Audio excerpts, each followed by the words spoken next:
Closing out the 2013 IndyCar season with a set of back-to-back wins, Will Power carried that momentum into 2014 on the streets of St. Petersburg.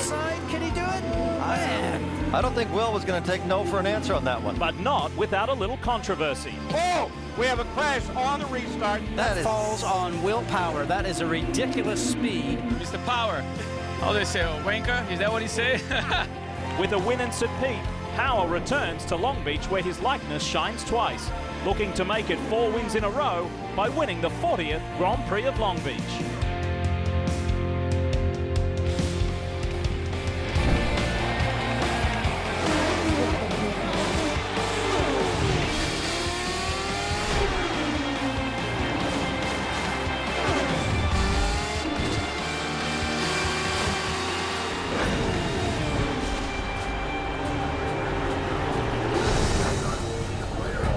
There are events, and then there are marquee events. It's our pleasure to say welcome to the 40th Toyota Grand Prix of Long Beach in Southern California. It's round 2 of the 18 race Verizon IndyCar Series for 2014. We've got the perfect day, we've got the perfect setup, not the big teams in the big positions. There could be a surprise today here on the streets of Long Beach. We'll just have to wait and see in this 80-lap race over 157 miles. We've done all the lead up. It's time to go to work, and for that, it's time for the command. Junior, hit it. Gentlemen, start your engines. And of course, we just missed the beginning of that. That's 6-time winner Al Unser Jr.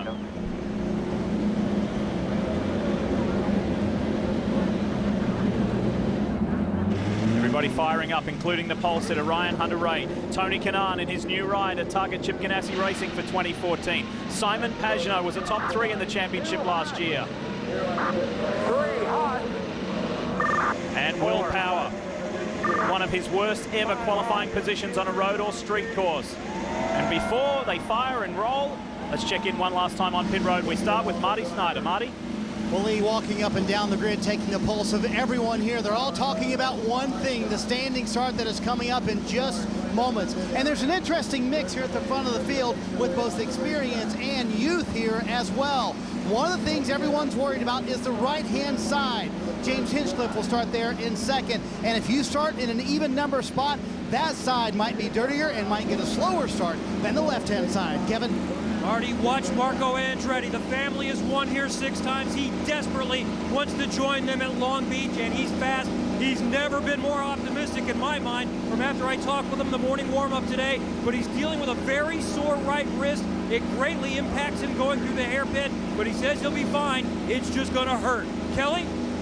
Well, Kevin, keep your eye on Will Power and the 12 car. Even though the Aussie qualified 14th, he ran in the top 6 in every single practice session today, including this morning when he took the opportunity to practice some of those crucial standing starts. Remember, he qualified 12th back in 2012 and won that race. He'll be looking to do the same again today. Robin? Last year, Graham Rahal started 11th and finished 2nd. It was the highlight of an otherwise disappointing season. Well, disappointment is all this has been this year. He started next to last 2 weeks ago at St. Pete. He's the slowest qualifier this weekend. He's got a new sponsor with National Guard. He's got a new engineer. It should be a new season and a new start for this kid who was really fast a few years ago. But I'll tell you what, right now he needs a good result.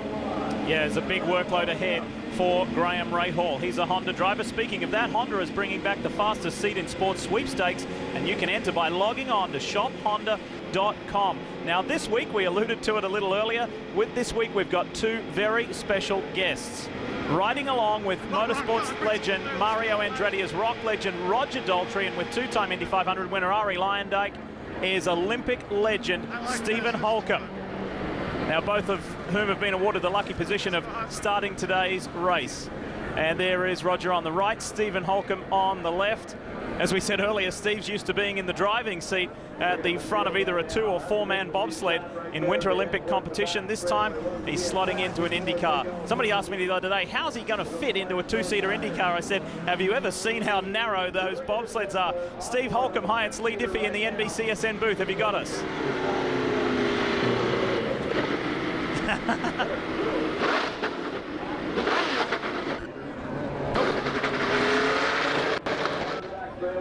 So we'll leave them to enjoy their ride with both Mario and Ari. And be sure to log on to shophonda.com, and you can have the opportunity that Roger Daltrey and Stephen Holcomb have today by starting a Verizon IndyCar Series race. Sweepstakes begin May 1st and end August 6th, and there's no purchase necessary with that. And Townsend, with that, let's take a closer look at this legendary street course.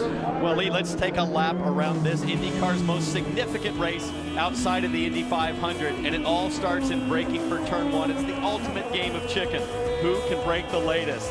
You have to walk the tightrope here in the red zone. You see balancing the car right at the very limit of adhesion. Go too deep though, you can end up in those tires. Then you've got the same thing down at turn 9, except here you also have massive bumps to deal with on entry. Really difficult. You'll see here they brake slightly off the bumps, then get far over to the left, and then you hit that really smooth asphalt. There's a ton of grip there. That takes you down through 10 and 11 and over to the hairpin, which is the slowest, tightest. It's the weirdest corner in racing. The hairpin is so unique. You can do it with either one hand. We're going to see here with Charlie Kimball kind of going rodeo style. Reaches down with that left hand and just yanks the thing over. Right hand's off the wheel at that point. Some of the drivers, like myself, prefer a more conventional approach, going 9 and 3. Here we're on board with Graham Rahal. The big crossover, you see his hands crossed up. I like to keep 2 hands on that wheel at all time because these things are beasts. Guys, the beach is unlike any other. There it is, and it is a tough task, and fancy doing it with 23 drivers and 80 laps around here. It's time now to take a look at how they'll line up with the Mother's Polished starting grid, and it's an all Andretti Autosport front row. It's the highest starting position at this venue for James Hinchcliffe. No Penske or no Ganassi in the top 6. And Paul Tracy, you've driven for the big teams. You've won here 4 times. What happens when you're in these tough starting spots like Will Power and Elio Castro-Neves and you're up against it? Well, immediately they're going to use their experience. All these street races always turn into some type of a save fuel type of a mode. You're going to try to save as much fuel as you can, hit off sequence, do a different strategy. And guys like Will Power and Dixon, they're experts at this. They have a ton of experience, so that's what they're going to use. So we'll see. Watch for those guys coming through the field. Will Power alluded to it earlier. Hopefully Tim Cindric, the president of Penske Racing, will call some good strategy and get him through.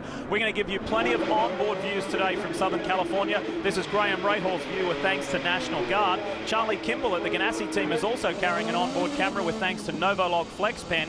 And Will Power, who starts 14th, will give us this view with thanks to Verizon. Remember, as Kelly told us earlier, Power has won here from 12th position. Charter Communications gives us this view aboard Simon Pagenaud's entry, the 77 machine. And we'll keep an eye on the Frenchman because he's been quick this weekend. And thanks to United Fiber and Data, James Hinchcliffe starting on the front row. The Mayor of Hinchtown will show us this. Will he beat his teammate to the front row? And of course, the pole sitter for the 6th time in his career, Ryan Hunter-Reay. And I want to remind you to download the IndyCar 14 app. Visit verizon.com/IndyCar, the App Store or Google Play. That's Verizon and IndyCar. And of course, driving technology. We just heard that Ari Leyendijk spun the 2-seater there. We heard what sounded like a bad double clutch downshift, so maybe he's having some issues out there, or maybe he's just getting after it. Maybe he's getting after it and misses being out there. So it's it's exciting times for everybody. Anytime you get an opportunity to drive the streets of Long Beach, you definitely want to push the car to the limit. Maybe Steve Holcomb said, hey, listen, I just come off winning 2 Olympic medals. Give me a real good ride. No doubt. We'll see. Marty? Well, Lee, we've talked about Will Power and the strategy that Tim Cindric will deploy. I actually was with Will Power and Tim Cindric as they were making the decision on what tires they would start today on. They're going to start on the Firestone primary tires. That's contrary to everybody else pretty much in front of them. Now, Cindric told me it's a risk. I know that. We're going to give up some on the start, and if there's early cautions, we'll give up some. But think about what it'll be in the second half of the race for Will Power. They'll be able to go to the red, softer, quicker tires, back-to-back stints. That's when Will Power expects to make his move, Lee. And to be in accordance with IndyCar Series rules, there are 2 types of tires, 2 compounds. You'll see the black wall Firestone tires and the red wall. You must run each compound at least once for 2 green flag laps during the race. Paul, how important is that tire strategy? Well, it's important, but I see, what's going on right now is a lot of guys spinning tires, revving up the motor, and Townsend can tell you this. Normally, we would coast around and try to save as much fuel as we could, but I see see these guys all warming up their tires really aggressively. You know, one thing, Paul, that we talked about for the start of this race, we're looking at start line right here, that start finish. Now, this big painted Long Beach Grand Prix graphic is causing the front row drivers a lot of concern. Trying to get the wheel spin minimized over this stretch right here is a big concern for Hunter Ray, also for Hinchcliffe. I think these guys here in row 2 are going to have the best chance to lay down the rubber. We could see row 2 and 3 get a big jump. We will see the lights once the 23rd car is in and boxed and ready to go. The first standing start for 2014 at the 40th running of the Toyota Grand Prix of Long Beach. And when the lights go out, the race is on at the beach. Standing start at Hinchcliffe bogs a little bit, but the rest of the field get away cleanly. That was a good catch from James Hinchcliffe, but Pagenaud got away to a flyer. So too is that Carlos Munoz. No, it's Bourdais. Bourdais on the outside. Andretti Autosport and KVSH. Through turn 1 they go. Great start, Marco Andretti as well. Unbelievable that they get through there cleanly. I was looking back through the field for the hard charges. This is difficult. Can't go too wide at the exit here, or can you? They make it through cleanly. Amazing. Ryan Hunter-Ray leads the way. Scott Dixon looks for an inside there on Joseph Newgarden. Couldn't quite do it. We're hearing that one of the cars at the back had a very difficult time getting underway, Sebastian Saavedra, but he is now moving. Tough break for Saavedra. Really struggled through qualifying, while his teammate here, Bourdais, no issues, super fast. Up front now running P2, and inside that's Carlos Munoz on Justin Wilson. That's a big move, but Wilson switches back. Does it pay off for the young Colombian? No, it doesn't. Wilson takes that spot back. And now Ryan Hunter-Ray is starting to stretch away a little bit. He's pulled out a few car lengths on the lead of Sebastian, but lots of action here in the back. Power looking at a move on Oriol Servier. Oriol is back in the IndyCar pack for just a couple of events this year with Rahal, Letterman, Lanigan, and qualified very well yesterday. Now, I know we talked about the importance of strategy and experience for guys like Will Power to make up those spots, but you have to pass cars, Paul, whether on pit lane or on the racetrack, and here we see a pass side by side. Here, and just side by side.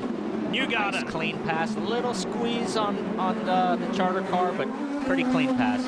So he gets through. There's Marco Andretti being hounded by his teammate James Hinchcliffe. It was a dynamic start from Marco, even with that injured right wrist. He's gritting his teeth and getting on with it. And if you look at the top of the screen, that graphic is correct, because you remember Townsend said we did an extra lap because of Arie Luyendyk spinning the two-seater. That lap counted. Interesting. Well, that'll really play into fuel efficiency and mileage and strategy as this race plays out. Right now, you got Hinchtown all over the back on Marco. They're both on red tires looking through the field. I see Wilson, Justin Wilson on blacks, Munoz and Sergio on blacks. Teammates side by side, teammates all together here, the three Penske cars. I think Helio hit the wall. Montoya on the inside of Castro Neves. You ride with Power. Power wants a slice at it as well. I wonder what the captain is thinking of this action. And Castro Neves hangs tough. Wow, decisive move from Montoya, and Power almost pushed it a little too far. Unbelievable. You know, they've got to know their teammates there, but it's a tightrope walk. And somebody ducks in. That's Graham Rahal, the first guy to come onto pit lane. He's going to go off strategy early. And that is really the only chance that Graham Rahal has today of making something happen. He's had a tough time all weekend, so instantly they go off strategy, and that could play out for him later in the race. Hinchcliffe got by Andretti in a pretty nice move. And you know, he had to get by in a hurry because a big pack of cars packed up behind him. He knew he had to go now. Here's Graham Rahal with his stop. Let's take you back and show you what happened with the Penske trio as Jack Hawksworth chases down Joseph Newgarden. On the inside is Power, on the outside is Castro Neves. Whoa, they go wheel to wheel, and Montoya's got a front row view of this. I wonder if Castro Neves picked up a little bit of, dirt, rubber on his tires and lost it through the next two corners, because he was kind of a limp duck there. Well, they've all sort of spread out now, so I'm sure the radio has come across and say, hey guys, let's chill out. Get to the first stop. But the surprising thing is Montoya has now gotten ahead of his two teammates, and he's been behind them most of all practice sessions. So he's gotten his legs underneath of him and gotten ahead of Will Power. Montoya had the rain to contend with at St. Petersburg. This is his first chance since his IndyCar comeback to have a nice, clean, dry weather weekend to deal with, and it's really paying off. Montoya finished 15th on the streets of St. Petersburg 2 weeks ago. That man there in car 12 Will Power was victorious to get the season away to the best possible start. Let's hit the rewind button and show you the first standing start of 2014. And look to the left of your screen, the blue car, blue and white of James Hinchcliffe, just balked a little bit, but was then able to pick up the clutch and get going again. It's almost as if he missed the light somehow, because his car didn't move at all. It didn't show any signs of a clutch drop, and Bourdais just absolutely nailed it. It was a very good start from Simon Pagenaud as well. Look at Marco in the yellow and blue car go right around the outside of Jack Hawksworth. Very tight on the exit for Marco here. He got squeezed right against the wall by Jack. I don't even think Jack knew he was there, because he just came out of nowhere right here. And look at how tight this is right here. And there was contact between Hinch's right front and Marco's left rear. This is on board Simon Pagenaud. He goes right up to the inside. There's Newgarden. There goes Hinchcliffe, so he's clicked off 2 already. This is Jack Hawksworth on his list. So as quick as you like, he's gone past 3 cars. What a phenomenal run. Now here he's start. Perfect revs, perfect clutch application. You can see the cars in front were spinning the tires, smoke rolling off the tires. He timed it perfectly. So at the front, 1.2 seconds is the advantage. Ryan Hunter-Reay has over Sebastian Bourdais. Pagenaud is 3rd, Hinchcliffe is 4th, Newgarden is 5th, and then this is Aloshin. Mikhail Aloshin, the Russian driver for the Schmidt team, who has been very impressive so far. He really has. You know, I talked about in the pre-show the stone-cold killer mentality, and this guy has it in spades. Never been to the United States prior to signing his contract to race with Sam Schmidt this year. Not only has he never been to Long Beach, never been to California. It'll be like that all season long, but he's acquitting himself very well. So the 2012 champion and former winner here on the streets of Long Beach, Ryan Hunter-Reay, has it under control early on in round 2. You're watching NBCSN's coverage of IndyCar, brought to you by Toyota. Let's go places. National Guard, become a citizen soldier. Learn more at nationalguard.com.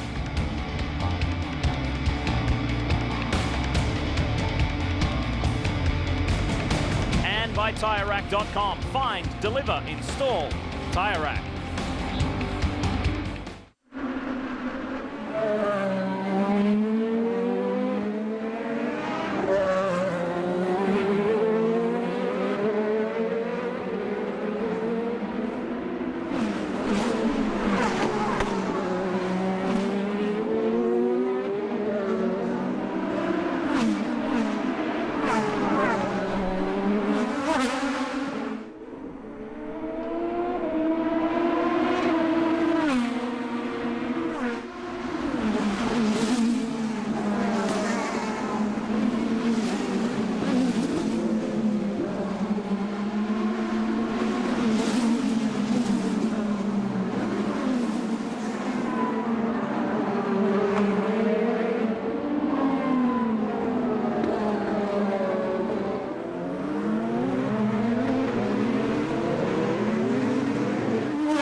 On the streets of Long Beach for the Toyota Grand Prix of Long Beach, and Simon Pagenaud and James Hinchcliffe go wheel to wheel in turn 1. Do they come out cleanly? That is a classic spot on this circuit for drama to happen. That was not going to work if they tried to go into the fountain 2 abreast, but I'll tell you what, I'm very impressed with Ryan Hunter-Reay right now. He's just stretching away from the field. I talked to Jimmy Vasser this morning, and he was very impressed with Bourdais. He was fast. His fuel mileage was the best he's seen in a long time on his team with the drivers he's had. So this is definitely going to turn it into a situation of how long these guys can go before they have to pit.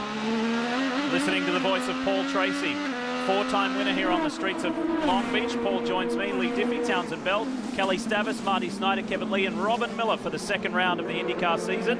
And Simon Pagenaud is heading in the wrong direction at the moment. He is, and one of the things I'm watching is that morning warm-up, I talked to the drivers afterwards. Most of them said, yeah, you know, red tires versus black tires, doesn't seem to be much of a difference. Reds are a little quicker, they hold up well. But that was when the ambient was low 60s, the sun was blocked by clouds. It's now a glorious Long Beach day. The sun is out, it's pounding this track, and I'm really curious to see what happens over the next 15 to 20 laps as those red tires get hotter and hotter and the grip level goes away.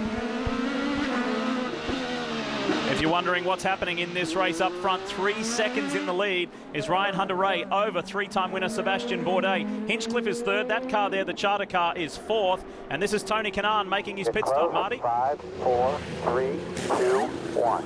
And you hear him being called to the stall moments ago. We had Takuma Sato also pit, last year's winner. They're going on the three-stop strategy as well. TK has struggled with his car all weekend long, Lee. Just no rear grip in the car. They too going to this alternate strategy early in the race. The weekend got off to an unhappy start for the reigning Indy 500 champion, where he had a bizarre eye injury, and it took a couple of days for it to come good for Tony Kanaan. So it hasn't exactly been a happy trip to California. Yeah, you know, the three-stop strategy Marty mentioned here, new red tires for Kanaan. He didn't advance to the Fast 6, so he had a fresh set of reds to throw on. He started on blacks. What they're thinking here is let's pit early, let's try to get on clean track with good, fresh, grippy tires and just make lap time, do something different, see if we can make up for a poor qualifying showing. I'm actually surprised Tony came out behind Graham because he was quite far up the road in front of him before the pit stops. I don't know if he had a problem or maybe brushed the wall or something, but Graham started from the back and now he's come out behind, Tony has come out behind Graham. Yeah, well, it's a long pit lane, Paul. You know, you've got the IndyCar pit plus the ALMS or the IMSA pit. It's a long ways on that pit speed limiter. There is our leader, Ryan Hunter-Reay, in the DHL Honda for Andretti Autosport. There is Sebastian Bourdais, James Hinchcliffe. Takuma Sato is out of the mix. He's already been in for a damaged car. And we go back to Sarah Fisher Hartman Racing's Joseph Newgarden. And Joseph doing a very solid job in 5th place. The car has been quick all weekend. He was fastest in morning warm-up. He's in the groove here, Townsend. Oh, he's just done a fantastic job. You know, talking with Sarah Fisher this morning, she is so modest about taking any credit for her team's success. She always puts it on the people, the guys, but she is the captain of that ship and does just such a fantastic job with great people, good equipment, and an awesome up-and-coming driver. Kelly? Joseph Newgarden admitting that there was a lot of pressure that comes along with the Long Beach Grand Prix. He said it is the crown jewel of these street races, and with so many people on hand, he's feeling it today. He told me, of course, every race they would love to win, but realistically, for him to finish in the top 10 would be a good day for them. Kevin? Jack Hawksworth is having a very good day so far. Started 5th, only lost 1 spot at the beginning of the race. He's settling in 6th. Brian Herta is coaching him through this race, constantly talking to him. One thing of substance, he's telling him, go ahead and save a little fuel right now. So he's running pretty good lap times and saving. Jack Hawksworth, if you were with us earlier in the show, he's got that broad Northern English accent. He's from Bradford in West Yorkshire in the UK, and he has just gone one step at a time. He was the Star Mazda champion a couple of years ago with 8 wins. He won 3 times last year in the Indy Light Series, and here he is now in 2014 as an IndyCar driver at just 23. And he is not intimidated by the names around him. This is Marco Andretti, who seems to have dropped back, and Marco's in 7th at the moment with Scott Dixon, the reigning series champion, behind him. Let's keep an eye on that Andretti Autosport machine. There's reports of some minor damage. Take a look.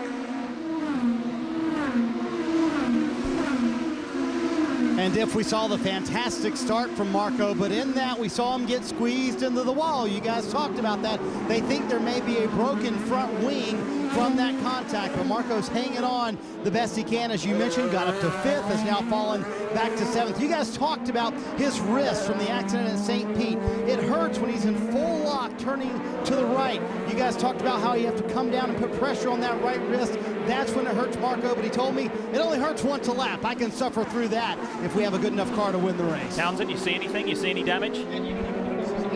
His upper front left end plate here is just kind of flapping. I'm not sure if that would have come from contact, though, because it's awfully high unless it clipped kind of the hinge point there, Paul. Yeah, and it will definitely upset the balance of the car here. It's so important to have good front downforce under braking, and he has really backed up a long way. He was battling with hinge right off the start, and now he's backed up 4 or 5 positions.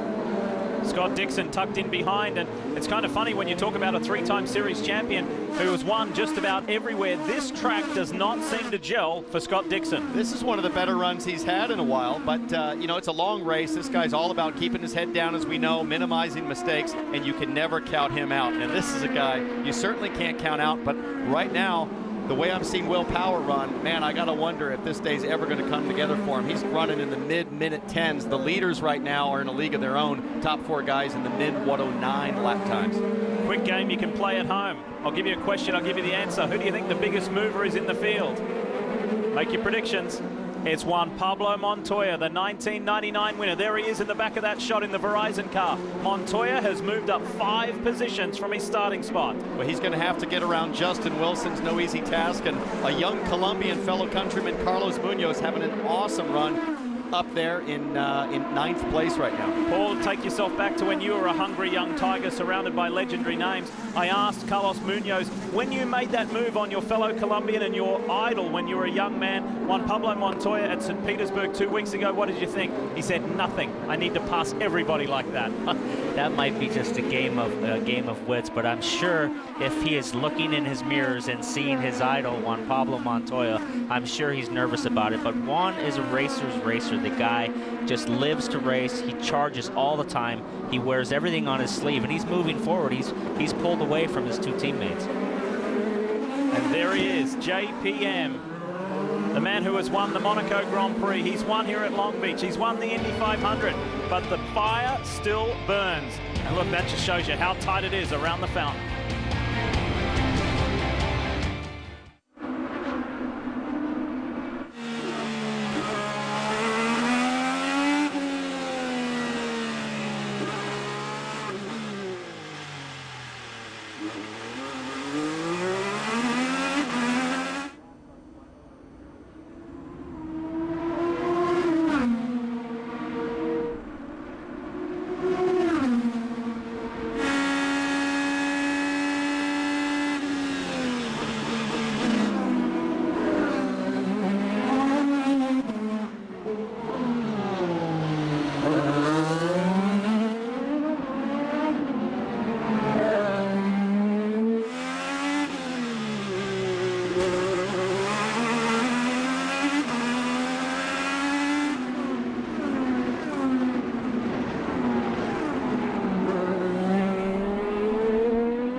As we welcome you back to Long Beach, a reminder the push for the playoffs is on NBCSN. Tonight, the push for the playoffs concludes. The Dallas Stars face off against the Phoenix Coyotes. Stars, Coyotes tonight, 8:30 Eastern, right here on NBCSN. Let's get down to the pits. Here's Kevin Lee.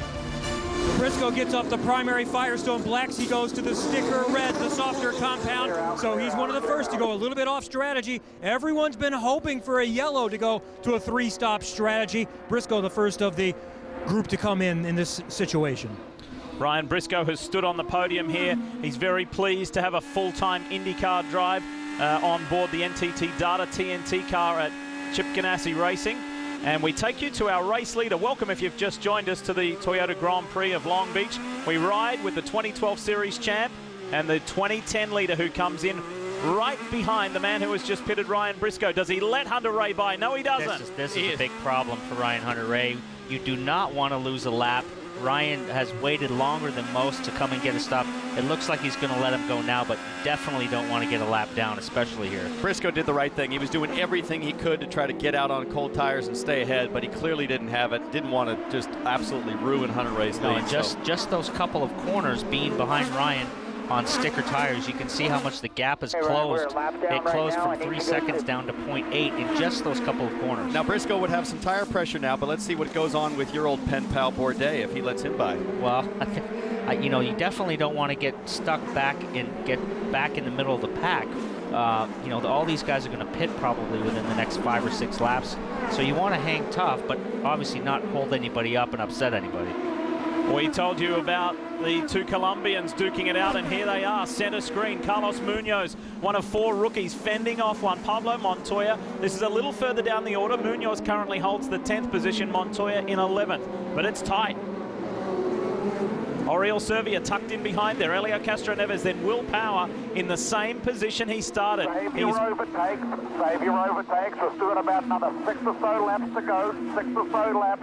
And that's the voice of Paul Ziggy Harkis, who is coaching Carlos Munoz. And he's saying save your overtakes because Munoz has blown through half of them. You get 10 for the race. Munoz has burned up 5, and we're only 19 laps in. And look at how impressive Oriol Servia is. He's ahead of 2 Penske cars and right on the tail of Montoya. Well, we mentioned earlier in the show how this event attracts superstars. Kelly Stavist is standing by with one right now. Roger Daltrey has now made his way back to the pits box of James Hinchcliffe. You're here for a very important reason, but I got to ask you first, how did you enjoy that ride along with the great Mario Andretti? I loved every minute of it. Just to think that Mario Andretti is my chauffeur for the day. How bad, you know. Not many people can say that. Well, you're a co-founder of Teen Cancer America along with Pete Townsend. Tell me about the organization and what drew you to this cause. It's something that we've started to give teenagers teen-friendly space within the hospital system. Teenagers and young adults who have cancer, because at the moment there is nothing for them. They're either with children or adults. And teenagers are very different than children or adults and should be respected for that. If you go to prison, you're not with children if you're a teenager, and you're not with adults, you're with teens. That's in prison. I want to know why they haven't got a little bit of space in the hospital, especially when they've got cancer. Well, and I understand there's a big tour coming up that has nothing to do with the WHO. Can you tell me about the 50-state tour? This is worse than being in the WHO. This is like mad. All right, it's loud down there. He said it reminds him of Woodstock, but Roger, enjoy the rest of the race. Thank you. Well, they talk about how hard the rock and roll lifestyle is on you. He looks pretty darn good for 70. He's got a lot of energy, huh? He has, and campaigning a very worthy cause. No doubt. Well, back to the race here. Look at the battle on the back straight. You see Munoz moving to the inside. That is not blocking. That is anticipation. Outside move by Montoya and a little move over and... Wow.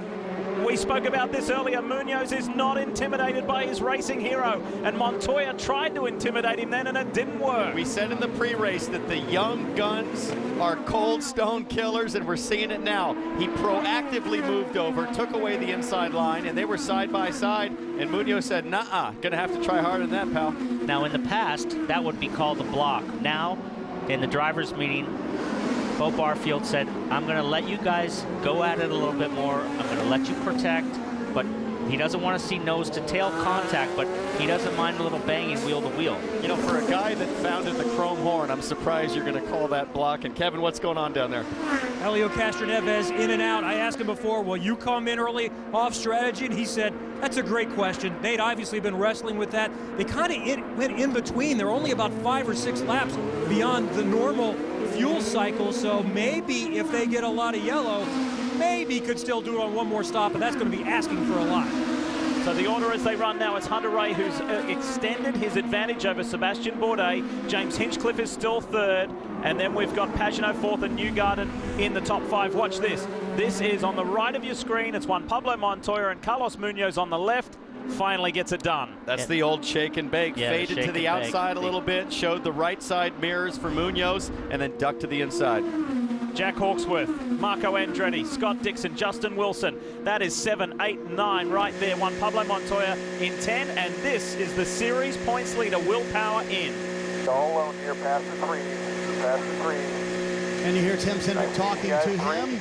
The race really not falling the way they wanted. They didn't make the progress on the primary tires in this first run. You see the sticker reds going on. They want a clean track on this run so they can make as much progress as they possibly could. We'll see if he can get that done on this run, Lee. And he was being philosophical about what happened in qualifying, and what happened was he doesn't know. Going by us right now. The time just didn't come when he needed it to come, and he said, okay, I know I'm up for a tough day tomorrow, today that being, and we'll see what happens. You know, I talked to Will Power before the race, and he said, listen, we're going to run the blacks. I know I'm not going to be that competitive on the start, but hopefully I get clean track, new reds, which is what he's got now. And here's Servi to the inside of Munoz. That's tight. I'll tell you, nobody can race in close quarters with better spatial awareness than Oriol Servia. He's such a clean driver in those circumstances. Look at Conway, too. He's been quiet all weekend, but we know that he can win here. He peels off and comes into the pit, but he's a past winner here and is very, very strong. Clear exit zone. Nice job on the mark. Let's stand by at Andretti Autosport for Carlos Munoz. Here's his first stop of the day. We also see Mike Conway coming in. There's Ryan Briscoe's car. They have an electrical problem. You can see that TNT car. Munoz in. He's had a solid run. Starting in the 11th position. He's running in the 11th position. That's a nice stop. They go from the red Firestones back to the primary tires. So Munoz trying to make some time on the harder compound in this segment. And no positions gained or lost there. Munoz stays ahead of former Long Beach winner Mike Conway, who is in the Ed Carpenter car. Teammates here, and Will Power ahead of Helio Castroneves.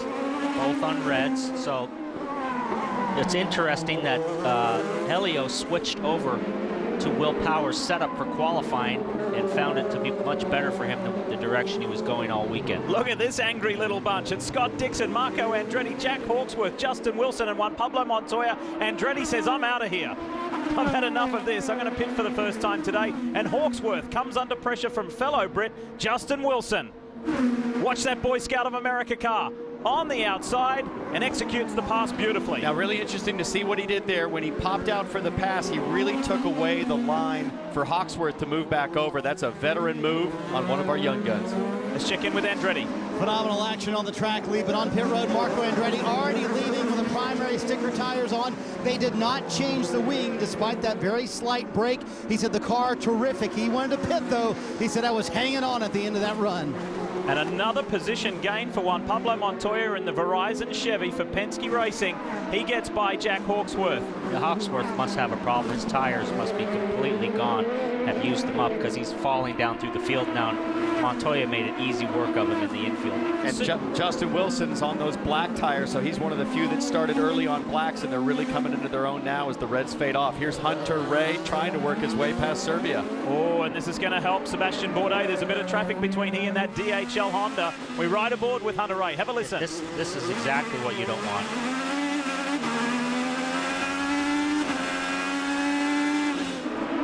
Further back, the Penske teammates are going at it. Marco Andretti locks up down into turn 8, and he just gathered it up.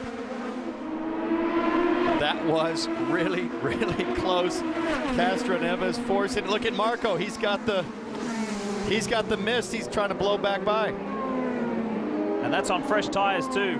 Typically you don't want to do that on fresh tires. All right, late in the run, but not when you first come out. Trying to fight the good fight. Meanwhile, Will Power has skipped away from Castroneves. That cost Helio time. Jack Hawksworth has stopped, we can report, for Brian Herder Autosport. So the young British... 10 on Andretti, good work. And here he comes in the number 98. Returns to the track. Does he stay in front of Marco Andretti, the man who passed him around the outside on lap 1? Here's second place, Sebastian Bourdais. Kev? Bourdais started turning up the wick a little bit, trying to make up some ground. He got to second position on that first stop. This is a little bit slower on this stop.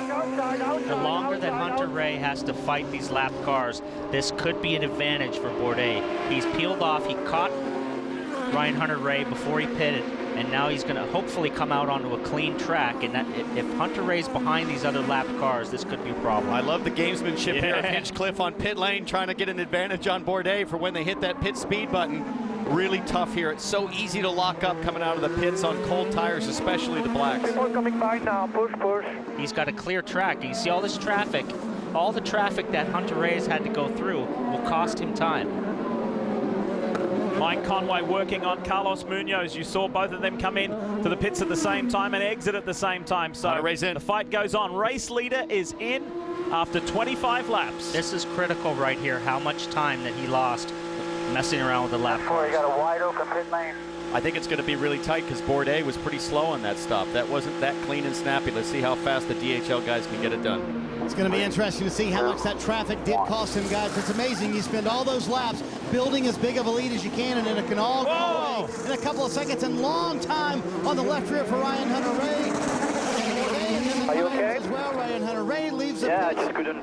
Interesting sequence. Turn to the rear on the brake balance, but it was not enough. Locked up the front and went straight into the tires. So what Bourdais saying there is he tried to go to the rear on the brake balance, and he did that in anticipation of cold front tires to not lock up. And he said, I just didn't go far enough. So I think what we might see here if we get a replay is locked up front tires and going head on to the tires. Let's check it out. And this brings out our first yellow of the day being hunted down by James Hinchcliffe. Yeah, no real big lockup there. It's just like he carried too much speed in and just missed the line. Well, he was nursing the brake pedal because if he stands on it, he's going to go straight on, and he knows he can't make the corner with the front grip he's got available. So hard to do that. He's pushing hard. Well, this was the lap that he was going to have to make in the out lap. In the traffic with Hunter-Reay, he was pushing to the limit, and tiniest mistake puts you out of the race. I mean, this has virtually ended his opportunity to get a good finish here. So PT Townsend, we saw Hinchcliffe hounding Bourdais coming out of the pits. He was right behind him. He was hustling. He was racing. Did the Frenchman get distracted? Oh, you bet. I mean, he sees not only Hinchcliffe behind him, but like you said, Paul, he knows this is his opportunity to make ground on Hunter-Reay. Now, looking at the damage here, the front wing's totally mowed up, but the rest of the car, the mechanical suspension on these Delaras, so tough, he might be okay to continue, but certainly going to be tough to get a good result. For sure, and I'm sure Jimmy was on the radio saying, push, push, push, and that was one of Sebastian's specialties. He was so quick in his career. When I raced against him in Champ Car, he was so fast on cold tires, and I'm sure he was trying to make everything he could make. Have a look at that graphic. The top three you see there, Dixon, Wilson, Montoya, yet to pit. The pits are closed. They are not open for servicing just yet. That's one of the new rules in 2014 in IndyCar Series racing, unless your car has sustained damage, and that's the case with the KVSH team of Sebastian Bourdais. Kevin? Well, they assess the damage, and it's significant damage to the nose cone, so they have changed that. It's under yellow. They'll exit there. And Sebastian Bourdais' opportunity at a win goes away just a little bit too quick into that corner. And remember, he can't take fuel. He just has to do the repair while we're under yellow with the pits closed. So sort of another double whammy there for Bourdais. Yeah, and I spoke to Jimmy this morning, and he just said that, you know, Sebastian's confidence is just not completely there yet from when he was here winning races all the time. He said it's a building block. He says he needs a good result, and then that good result will breed another good result. But he said just the confidence that he had after winning 4 championships, he's just not there yet. Guess who this helps massively? Graham Rahal in the National Guard entry. Remember, he was the first to pit earlier today. Came in, he cycled up. He'd made up 11 positions due to that first round of stops. Montoya dives to the pits, and Rahal has elevated himself up the order. Meanwhile, those top two are yet to pit, Dixon and Wilson. We'll see how that plays out for them.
Long Beach, a handful of cars pitting, including Scott Dixon, who was our leader. Mike Hull made the call, leave him out as long as he could, make as much lap time as he could. They put on 4 primary tires, sticker tires. Kevin? Well, unfortunately, Ryan Briscoe is out of the car. His day is done early. What was the issue, Ryan? We're not sure. The engine was losing power in the bottom end. We made a stop and we changed the electrical boxes on the car, and that didn't fix it. So basically, as a team decision, we stopped the car just so we wouldn't do more damage to the motor. It's really disappointing. I got a really good start. Felt like we were going to have a really good shot at moving up into the top 10 today, and it's just too bad. But we'll certainly investigate and try to figure out what it is and move on to the next race. Thank you, Ryan. Not the result that the Ganassi guys wanted today with the TNT colors. We're under our first caution of the day, the 40th Roar by the Shore. From the streets of Long Beach, Simon Pagenaud in front.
As we welcome you back to the Toyota Grand Prix of Long Beach, you can be part of Honda's fastest seat in sports sweepstakes by simply going to shophonda.com and sign up. Enter for your chance to lead the start of a Verizon IndyCar Series race. Sweepstakes begin May 1st and ends August 6th. No purchase necessary. Before we go back to green, I want to show you something really quickly that happened while we're in the break during the last round of pit stops between Tony Kanaan and Graham Rahal. Watch this. Boom. Contact there between the two. It's a very narrow pit lane here. We'll talk more about that in a moment. It's back to green at Long Beach, and Ryan Hunter-Reay leads the field to green. He's being chased down by Simon Pagenaud. But there's a car backwards in the hairpin. Sorry, there's a car backwards in the hairpin. Let's see what happens down here in turn 1. There he is. Justin Wilson got turned around. And more than likely, we're going to go back under yellow unless Justin... There's nobody coming. There's nobody coming. ...has that fired up and can flick spin and get himself going again. Back to action after the opening full course yellow of this race. Ryan Hunter-Reay has led every single lap. Looking good in the DHL Honda. One of the big talking points of Andretti Autosport. Switching from Chevrolet to Honda in the off-season. This is what happened to Justin Wilson as we're on board with Graham Rahal. You see Graham giving him a little bit of a nose there. He gave him some more nose gave right more there. Nose right there. That, you know, I know Bo Barfield asked for a little more contact, and here's contact of a different sort. Simon Pagenaud in the tires at turn 6. And that's a problem. That banner wrapped up in your front tires is not good. It will block off all the braking, all the inlet for the brakes. That flapping around will beat the front wing. The wing is braking now. Sounds like a guy with a lot of experience. Yeah, I've done that. I've done that a few times. I've had the team say, "Come in, we need to change the wing," and I'd say, "No, I'm staying out." Here's the reason he's backwards. Chrome horn. Just sent him. Now that one's a little more interesting. I was just saying that Bo Barfield has made it a point this year to say, "Hey guys, side-by-side racing, a little bit of rubbing, that's okay." But man, I don't know if Pagano had any idea that Power's nose was in there. This is what it looked like from the Verizon Chevy. Looks like something I would have done back in the day in that team. Not quite close enough. Simon Pagano has limped his way back around to the pits. Kevin Lee is standing by, and he was in second place. Frustration for Pagano. Oh, it has to be. Will Power is one of his best friends, but also one of his fiercest rivals, former teammates. Pagano says that's the guy I'm always trying to beat. This is more than just the routine nose change, because they've got to get that banner out of there as well. So our second runner for Sebastian Bourdais, now Simon Pagano, with an issue that sees them lose an opportunity to win. Look at this, Mike Conway on Jack Hawksworth. And on the inside is Scott Dixon trying to get around Sebastian Bourdais as well. Apologies to Scott Dixon. I said that RHR had led every lap. Of course, Scott led those two under caution as well. So he is now being chased down by Graham Rahal. Will there be any penalty coming down on Graham Rahal, or Will Power will stand by? There are battles everywhere on this restart. Graham Rahal's got a good run on Dixon, and just back behind them, it looks like that's teammate Tony Kanaan, I believe, also battling things out. Look at Conway inside Munoz. We could have some action in the pit lane with penalties, because we have the Kanaan situation, the Rahal situation, and now this deal with Power. So it'll be interesting to see what the call is from Bo Barfield on all three of these. And just got word, PT, that the Will Power and Graham Rahal incidents are officially under review from race control. Speaking of Rahal, here he is on the inside of Sebastian Bourdais. Easily done. Now Bourdais a lap down, but he's going to be doing everything he can to try to hang in there. He's got Kanaan all over the back of him. I agree with you, Paul. What do you do as a race official now? I mean, Graham, he was just nose to tail. That was pretty blatant, just plowing into the back. Powers, maybe a little bit more subjective, but both of those in previous years would have been easy penalties. Well, for sure, coming on to a restart, he basically lifted the back wheels off the ground of Wilson's car. You know, everybody was nose to tail, and he got his nose under there, lifted the back wheels up. The Power situation, obviously he was going for it, but I don't think he was far enough up on Pagano to call that a fair pass. I'd have to agree with that. He was, you know, 2 car widths back in the brake zone and just stuffed it in there. Now, you do that with the anticipation that Pagano's looking in his mirror and you're going to force the issue. But if I'm Pagano, I wouldn't have done anything different. Well, he wasn't on his braking zone like you said he was driving all weekend. He was over on a different part of the track than he's been on all weekend. It's bumpier over there. He didn't really have any brake lockup, so it was really, he just stuffed it in there and really just punted, set Simon right out of the way. So the order is Ryan Hunter-Ray, James Hinchcliffe. There's only 1 second between the two Andretti Autosport teammates. Joseph Newgarden for Sarah Fisher-Hartman Racing is running third, ahead of Will Power and Elio Castro-Neves. Charlie Kimball is up to 6th. Marco Andretti, Jack Hawksworth, Carlos Munoz, and Mike Conway. That's your top 10 at the moment. After 35 of the 80 laps, we're fast approaching halfway. Watching these guys battle it out. Bourdais, you know, working hard to hold off Kanaan. Hearing that Dixon, Kanaan's teammate, might be coming back on pit lane for some reason. We're trying to figure out why. We're also hearing that Sebastian Bourdais may be penalized for coming onto pit road. Here he is. He's serving that penalty for entering pit lane when the pits were closed. Well, you know, that's something you got to deal with. They needed the service for the contact earlier. And that's really a relief for the guys he was racing there, being a lap down. And now this is going to probably put him another lap down with a penalty with Hunter-Ray at the pace that he's going. He's pulling away from Hinchcliffe, so the day is pretty much over for Sebastian. And Juan Pablo Montoya at the back there in that number 2 Verizon Chevy, trying to plow his way through the field again after doing some excellent work early in the race. Just pitted at a unfortunate time and lost massive track position.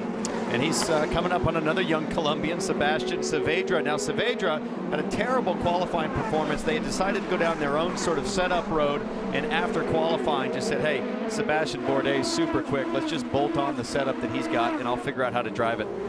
Yeah, I mean, that's what you have to do. Sebastian's been quick all weekend. Saavedra was floundering around at the back, and Jimmy, I talked to Jimmy, he said, we're just going to put his setup on. It hasn't seemed to really help a lot, but Montoya has to has to be frustrated with how things have gone. He worked his way towards the front, missed that opportunity to pit when the yellow came out, and that was put him to the back of the field now, which is a lot of frustration there. Now here's a guy we haven't talked about so far today. Charlie Kimball started further back, a race winner last season, just kind of smooth and steady, but here he is running in the top 5, top 6. He's 6th place right now.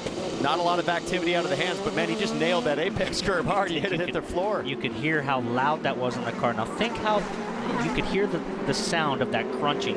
Think how that is on the body, on your back. When you hit those curves, it just jars right through your body, and he'll hit it again right here. Boom, over the curbs. But, you know, this guy is just smooth and steady. He won at Mid-Ohio, which is one of the toughest tracks on the circuit, and he's just working his way through the field. And he put on one of the moves of the year on Will Power at Barber Motorsports Park earlier in the year. Let's talk more about Charlie Kimball. Here's Kelly. Well, even though Charlie was reasonably pleased with his car all week, and they actually made some pretty big changes overnight, he said this morning he definitely had more confidence in the 83 car. When he came in for that last pit stop, they made a pressure adjustment for him, but overall, Kimball feeling really good in that 83. And of course, Charlie's well known for being the first professional racer to be licensed to race with diabetes at this level. And Charlie recently went to DC, as we see Graham Rahal serving a penalty for contact for turning Justin Wilson around. Kimball went to the nation's capital with Novo Nordisk, his sponsor, to participate in Advocacy Day. You got Jim Dixon in front of you. Let's just go after these guys. Where he met with members of Congress talking about the challenges of living with diabetes. So he does some great work, Charlie Kimball, off and on the track. Look at this fight going on here. Two Andretti teammates, Carlos Munoz and Marco Andretti. This Munoz kid is tough to get by. We need to leave the streets of Long Beach for just a moment. What a fight it's been as we now approach the halfway mark.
NBCSN is your home of motorsport, in particular open wheel racing.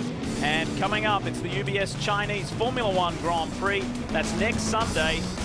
We look forward to that. That's depending on where you are in the country. It's Saturday night, Sunday morning, 2:30 a.m. Eastern on NBCSN. And coming off that Bahrain Grand Prix of a week ago, boy, oh boy, is there a lot to talk about in Formula One. We've got a lot to talk about too as we welcome you back to the streets of Long Beach, California. Not only the superstars of open wheel racing, we have an Olympic superstar here with us, gold and bronze medalist in bobsledding, Stephen Holcomb. If you watch the Olympic Winter Games coverage on the NBC Sports family. You would have seen Stephen and his teammates do some amazing things. He broke 2 62-year Olympic records in both 2- and 4-man bobsledding. And Steve, great to have you with us. Last time I saw you, you were in Sochi, Russia. What's it like to be here in California as we see another crash from Sebastian Bourdais? How was that 2-seater ride, by the way? It was amazing. You know, I had an idea going into it what it was going to feel like, and I was way off. You know, the power that these cars have and the control they have is actually amazing.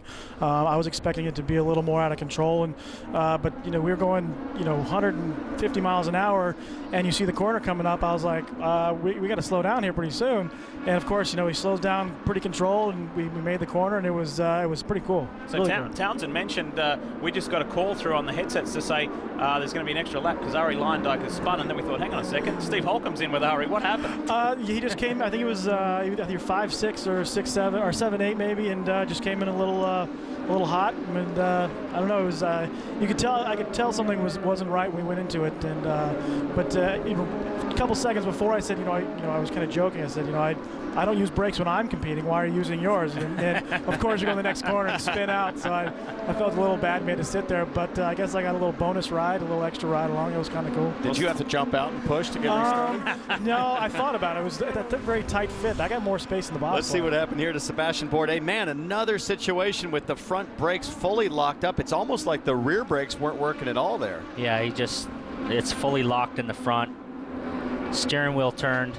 And you can see let go of the wheel there pretty hard. Well, That's he let go, but he also threw his hands up as if, man, something's not working on this. He's disgusted. That's the French. Oh, look at this. Charlie Kimball. Whoa. He has significant engine issues. That looks like left side engine bank. We're done. Oh, man, and he's so upset. God, he had a great run going. He knows it. And this is his home race. His folks are here, family and friends. There's about 50 people here from his hometown cheering him on, but no more.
We are into the second half of the Toyota Grand Prix of Long Beach as we welcome you back to NBCSN's live coverage, and that is a stranded Charlie Kimball in his Novo Nordisk entry for Chip Ganassi Racing. Needed to update you earlier on that Will Power has escaped penalty for his contact with Simon Pagenaud. As the boys were alluding to, it kind of looked just like an awkward racing incident. However, we did see Graham Rahal in the National Guard entry receive a drive-through penalty. Let's take you back and let you inside the Team Rahal camp to listen to some radio transmission.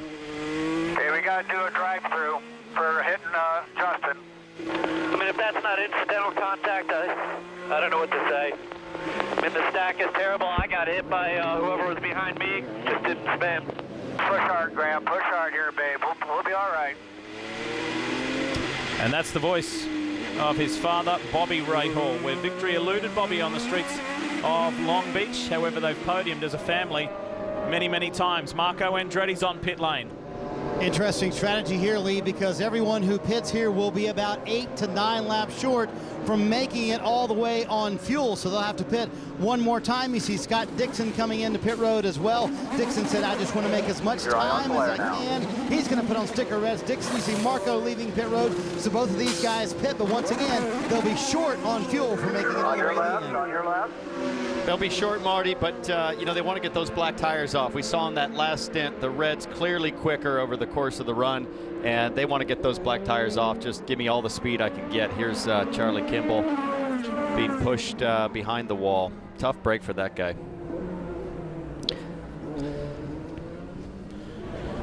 So as Charlie Kimball receives help, the initial reason for the caution was Sebastian Bourdais crashing into the tyre barriers, and then Kimball's car simply expired. We'll do what we always do. Yellow, commercial, come back and go racing.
Long Beach hasn't disappointed so far this year, and nor has Joseph Newgarden. He has been quick all weekend, just like Hinch, James Hinchcliffe, third to second to first. The DHL Honda of Ryan Hunter-Reay, victorious in 2010 here on the streets of Long Beach, and he has led almost every lap of this race so far. We're coming to the end of our second full course caution.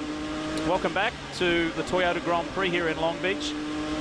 Time now to see who has advanced with the Firestone biggest movers. And the rookie, Carlos Huertas, has gone 11 positions from his starting spot simply by staying out of trouble. Will Power has ground away to make up 10. And we are getting ready to go back to racing. Green flag flies here in Long Beach. And look at Carlos Munoz, pulls out of the draft there, looking to make up a position on Jack Hawksworth at the front. And Mike Conway looking up the inside. That was another perfect restart by Ryan Hunter-Reay. A lot of the drivers were very nervous about how this restart procedure was going to go after the last event at St. Pete. Well, they all expected a big accordion, but I really like the way it's playing out. I mean, yeah, it used to be back in the day, restarts. you'd only have 3 cars through the hairpin before the green came out, but it's picture perfect 2 times now. Race director Bo Barfield asked the drivers at yesterday's drivers meeting, I'm going to leave it in your hands. Drive respectfully to each other, drive maturely. I'm going to leave it up to you. You know how to conduct yourselves. Unfortunately, I think Simon Pagino's on the short end of that new mantra, Paul. I mean, man, that's a tough break for that guy, but it really sets the tone for mano y mano. Whoa, look at Conway on Carlos. Squeeze job, tight against the wall. I think he's got him. He's got him. Up to 9, nice move.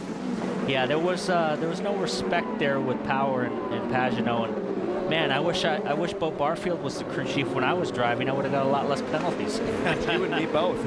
If we could turn back time, baby. Look at that, Oriol Servia in the all-black car for Rahal Letterman Lanigan. He now works on Carlos Munoz. How about Oriol Servia, a part-time racer, didn't compete at St. Pete, 1 test day, and look at him all over the back, pushing to get into that top 5. Inside, and the Spanish driver thinks about it twice as Munoz comes up on Mike Conway. Hunter Ray, Hinchcliffe, Newgarden, Power. Castro Neves has worked his way back up to 5th. Hawksworth, then this group of Conway, Munoz, Servia, and Huatis. The rookie doing a good job. Tony Kanaan just outside the top 10. Now Munoz is struggling here because he's on his black tires, his 1 stint on black tires. Everybody else around him has the reds. Close at the front, and the guys who shared and enjoyed the front row have been at the front of this race for the majority of the time. James Hinchcliffe in that blue and white. Andretti Autosport machine may not have got the best start, but boy, he came back strong, and he's been chasing his teammate Ryan Hunter-Ray down ever since. Time to go through the field. Here's Marty. Well, Lee, it's a beautiful day. Let's take you for a ride through the streets of Long Beach, and Ryan Hunter-Ray has had a nice and easy ride today up front for much of the day. In fact, the only adjustment on the car, 0.2 of a pound of air pressure out of the rear. His car was a little loose on the first run. They'll pit in about 5 laps, Kelly. James Hinchcliffe recovered after that slow start. He's back up in that 2nd position, although he's been complaining a bit about a loose back end. Behind him, Joseph Newgarden in the 67. The decision for him is whether to take black or red tires for his final stint. He said they're definitely faster on red, but they're going off quickly. The blacks are more consistent. And Will Power back there in 4th. Now the race is starting to play their way. They're in a very good position. And don't be surprised if Power pits a little earlier here than everybody else. The strategy they used 2 years ago, Kevin, to get to the win here, they pitted first on that last stop with 31 to go and won the race. And Power went in first among those top 4, but Castro Neves came even a lap earlier, so they're hoping to make it a 2-stop strategy. They're going to need some yellows to get that done. Jax Hawksworth continues his great run in his 2nd IndyCar race. He's running in the 6th position there. We see him in the 98 charter colors. What a fantastic run for Hawksworth. Brian Herta continues to tell him to save those push-to-passes for the end of the race. And Mike Conway running in 7th, the Fuzzies car.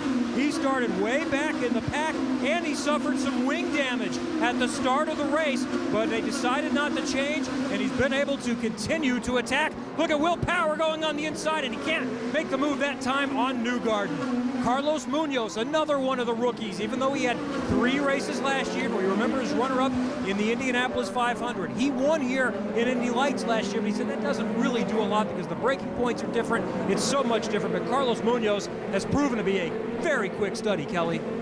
Oriol Servia happy to be back in IndyCar. He said he had to knock the rust off earlier this week, and now he's complaining of some understeer, but his strategist said, luckily, you're an exceptional driver.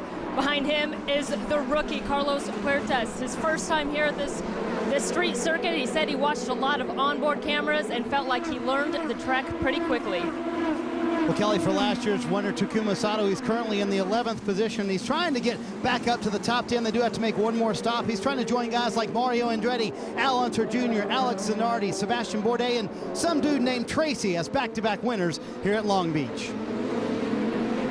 TK right behind him, Tony Kanaan in the 12th position. They pitted off sequence a little bit ago, and they finally have gotten the car a little bit better for TK. Remember, they've been struggling with rear grip all weekend. Car way too loose, wants to kick out on them in the turns. Much better on this run for Tony Kanaan, Kevin. Marty, Sebastian Saavedra is salvaging a pretty good day of this in the number 17 AFS car we see there. Remember, he stalled at the start. They pitted early. He went a lap down, but he's gotten that lap back.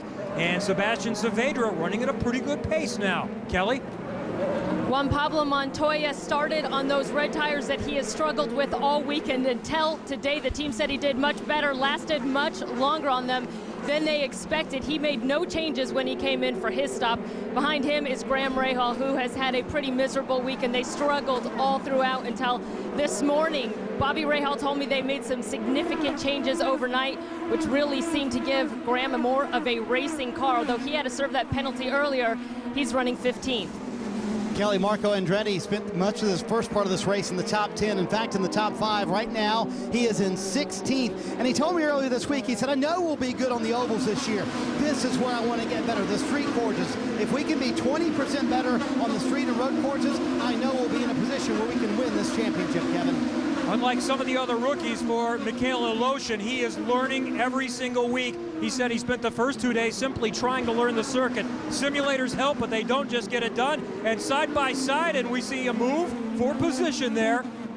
Aloshin, though, is attacking more and more through each session. We saw Andretti try to make a move on Rahal, couldn't get it done.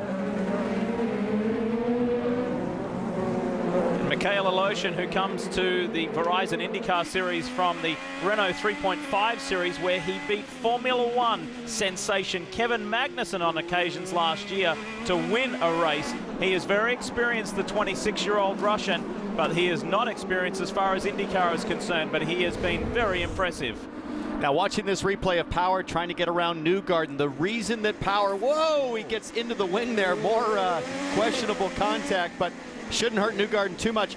The reason Power is so anxious to get around, those 3 lead cars are all on black tires. He knows he's faster. If he can get to the front, he might pull out a gap before this last round of stops. 29 laps to go, and there's nothing between the Andretti Autosport teammates, Ryan Hunter-Reay, James Hinchcliffe, and then Joseph Newgarden shadowing them. He was not being put off by that contact from Will Power, who he is in 4th with his Penske teammate Helio Castroneves in the top 5. You won't miss a thing. We're off to a break. See you in a moment.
Back on the streets of Long Beach, race leader Ryan Hunter-Reay and race contender and championship leader Will Power in, Marty.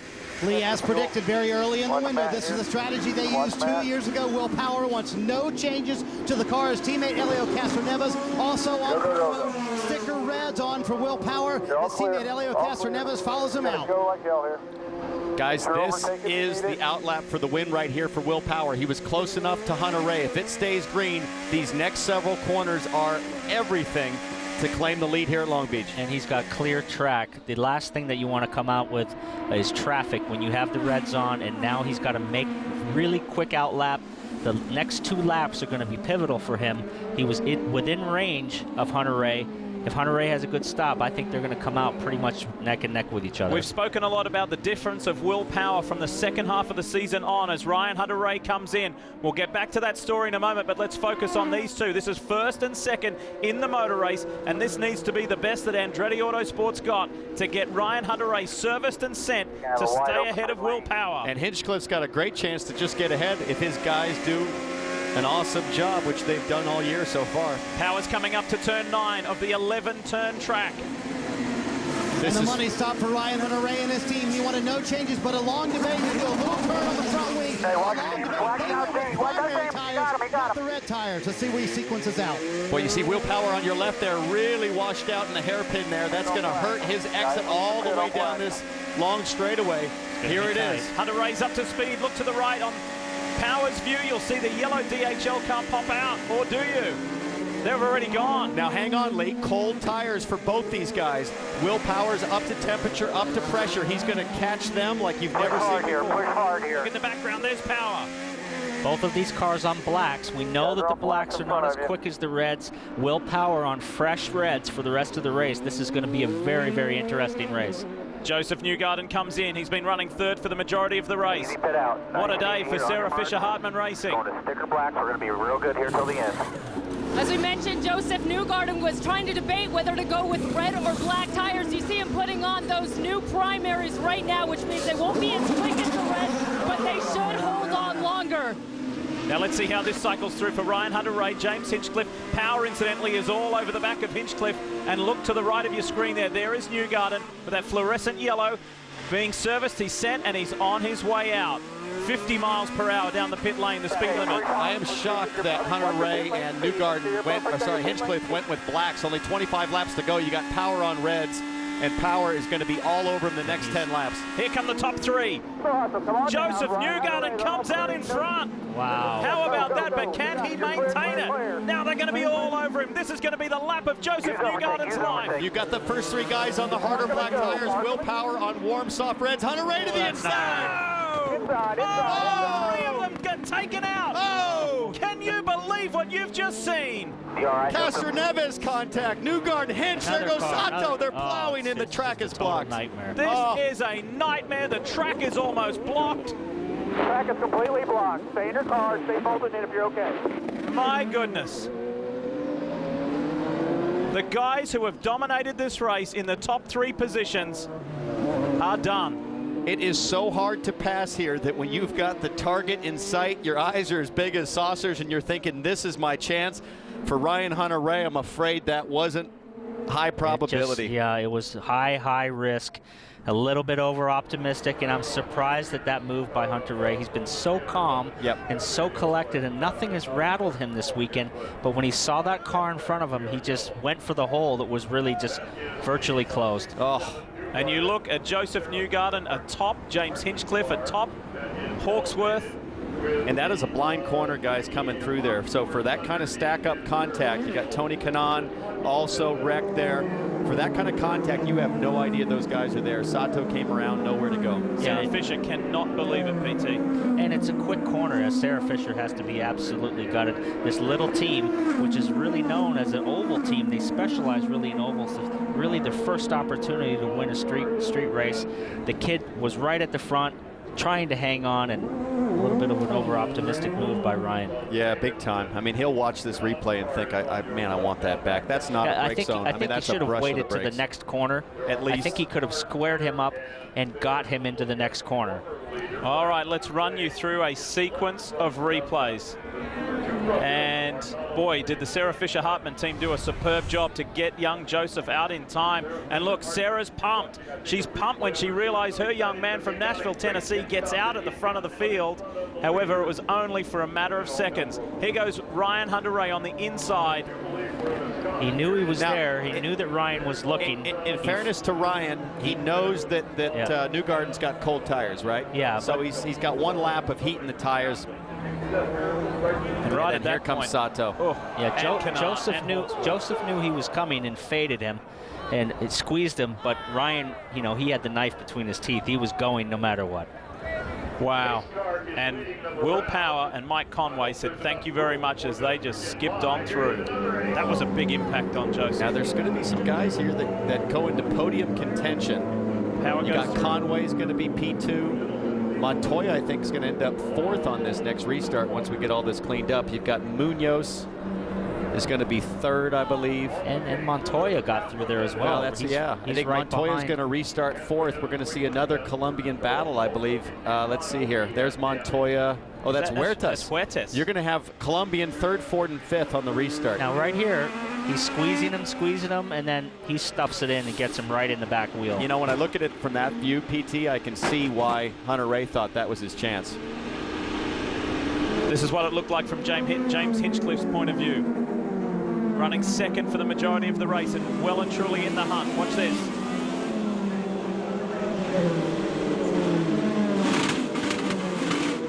That's not going anywhere.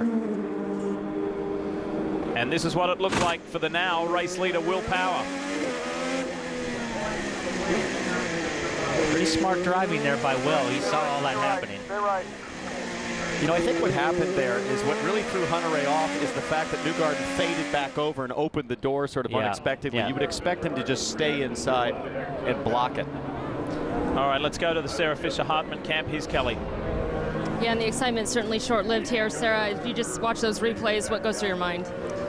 It's racing, first of all, and everybody's racing hard. I understand that, you know, but what do you do when it's your corner? I think, you know, we need to look at making things clean from here on out. So I'm just sad for everybody here at Sarah Fisher Hartman Racing. They've done an incredible job this year so far. Joseph's a hell of a driver, and we stand behind him 100%. All right, thank you. Marty? Well, let's talk to the man who lost the 1st and 2nd place cars there, battling for the lead. What was your take when you saw the incident? We're under a yellow. You need to be a little more patient. Have you ever been through a more frustrating sequence with your team than that? Both cars taken out. No, it's unbelievable. No, it's a tough one right now. All right, Michael had his head in his hands a moment ago, just couldn't take the disbelief of his cars who run 1-2 all day long, Lee, out of it here with just a handful of laps to go. That's two-time winner here as a driver, Michael Andretti, and had 2 cars in the top 3 positions. And he's still got 2 cars left out there, but he is extremely frustrated, as you can understand. There's Michael's son, Marco, heading to the lane. Here's Sebastian Saavedra. Saavedra needed to come in for fuel. He was the leader. Remember, he stalled at the start. Also an issue for Sebastian Saavedra. Before that incident, he thinks he may have suffered a broken finger when he was hit by debris, so he's going to try to soldier through.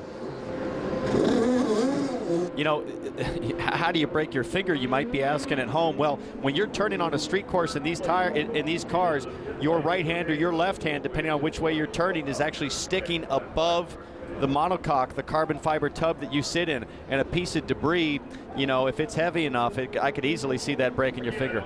So we have Olympic star Stephen Holcomb with us, bobsled star, and Holkie, they talk about the violent nature of bobsledding. What's your take on that? This is definitely a little different. We're only out there by ourselves. And it's actually, you know, it's okay if we're hitting walls. That's it's not a big deal. And you got to remember that when we get out of our sleds and into our cars, it's not okay to hit the wall in your car. But this is incredible. This has been an incredible race so far. I mean, I got to say I'm glad there's only one of us on the track at a time. You know, it'd be a little different having 3 or 4 of us trying to make it through corners at the same time. Well, what you saw right there was about the equivalent of tipping it on its side and sliding down the track on your side. That was what it was like for, I guess, if what we were doing, what you do, that's what it's like to slide on your side. I mean, that was incredible. I mean, that was just some great racing. I mean, these guys are pushing it, trying to win these races, and it takes you got to take chances, and sometimes, you know, those chances don't work out. That's unfortunate. Now, Stephen Townsend is doing the Indy 500 this year with KV Racing. Paul, we're not quite sure about yet, so could we do some recruiting? Could Paul Tracy make it in bobsledding, you think? Yeah. I mean, come on out. It'd be a good time. We've had a number of NASCAR. We even had Morgan Lucas come out from, and it's a look at the quads on PT. Look at that. I don't know about that. I'm not a pusher. I just want to sit in the front seat and drive. I'm with you on there. I just you do the pushing. All right, we need to get down to Kelly Stavers. Kelly. Well, Justin Wilson was one of those drivers who made his second pit stop a little outside of that fuel window. They've been telling him to save as much as they can, but they also said they were going to need about 10 laps under caution to help him get through to the end. This extended full course caution is certainly helping him out, so keep an eye on Justin Wilson, who is currently in 4th place. We'll see if he can make it that much more as we come back to Long Beach for the 40th running of the Long Beach Grand Prix.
Cleanup continues here on the streets of Long Beach for the Toyota Grand Prix of Long Beach, round 2 of the Verizon IndyCar Series. If you're just turning on, we've seen one of the most extraordinary crashes here, a multi-car pile-up and a battle for the lead. Joseph Newgarden had just pitted. He was effectively in the lead of the race. Ryan Hunter-Reay wanted to steal that away from him and force the issue pretty aggressively. His Andretti teammate James Hinchcliffe followed in. Will Power escaped any injury there. He got through, so too did Mike Conway. Elio Castro Neves did not, and watch this.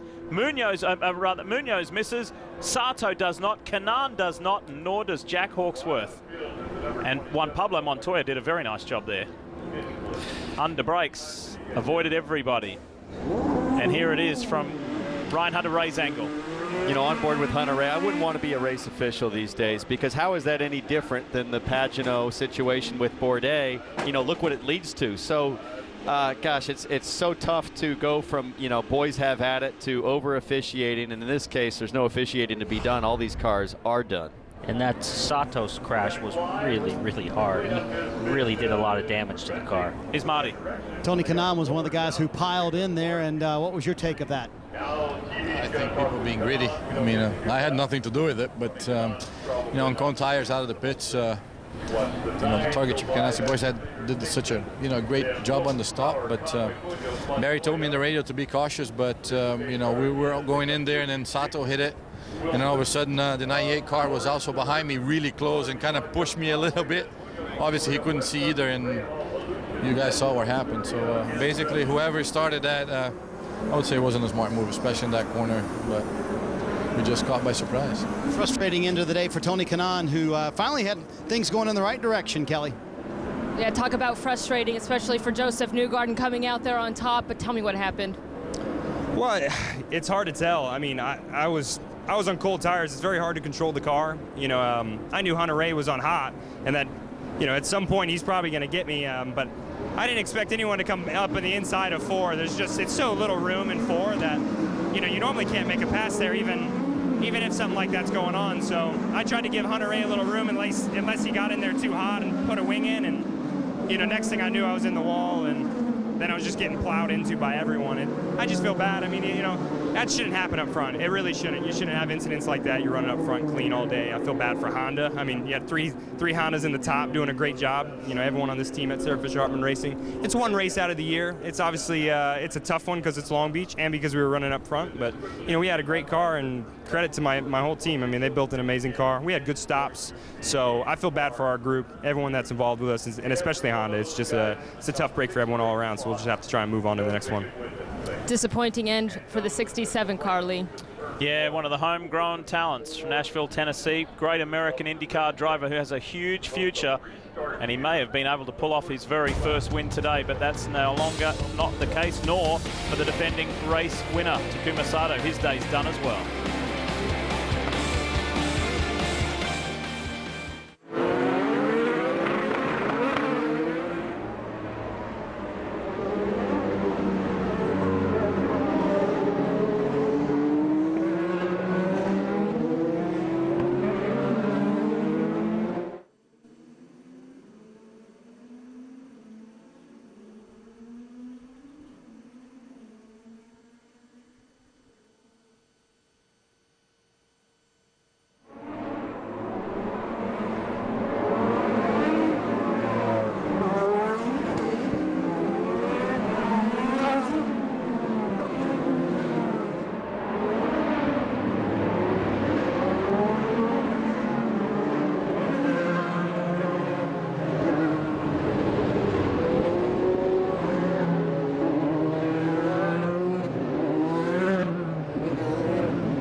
It's the 40th running of the Toyota Grand Prix of Long Beach here on NBCSN, and one that we will remember for a long time, not just because of the significance of the amount of events that have been run here, but the way this event has run the weekend. It's been enjoyable. Qualifying was gripping yesterday, and this race has given us everything, including a huge wreck. If you've just turned on, a multi-car pile-up between Joseph Newgard and Ryan Hunter-Reay, James Hinchcliffe, Tony Kanaan, Jack Hawksworth, Elio Castro-Neves was affected, and it has really opened up this field, especially for Carlos Munoz there, one of Michael Andretti's drivers, who has done a very good job weaving his way through that wreckage, and he is now in contention. He's now vying for a podium, and he is our Mazda driver profile athlete today, the 22-year-old Colombian. Of course, he won here on the streets of Long Beach last year in Firestone Indy Lights. Can he be a podium place getter at Long Beach?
welcome you back to Long Beach at the perfect time. The yellow is finished. The third full course caution is over. It's time to go racing, and do we race to the end? Whoa, somebody jumped out of the line massively there.